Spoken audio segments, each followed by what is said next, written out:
Hey, what's up guys? We're going to show you a feature on the key fob of your 2019 plus Sierra GMC or Silverado, and this may or may not be turned on from the factory, so we're going to show you how to go ahead and your radio settings and adjust this.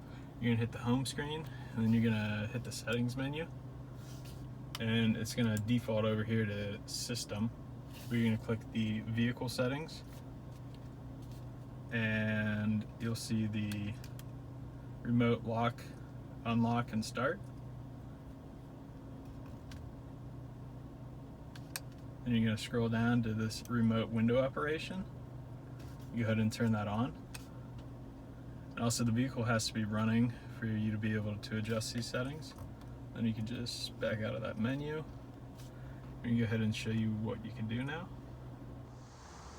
So once you have that setting turned on, all you're going to do is hit unlock on the key fob and then press and hold the unlock button.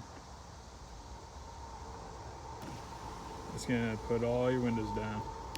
Pretty cool feature, may or may not be turned on from the factory. So if your salesman didn't turn this on, it's a pretty simple fix. If you did in fact want to turn it off, you just reverse the process that we showed you in the beginning of the video. Thanks for watching.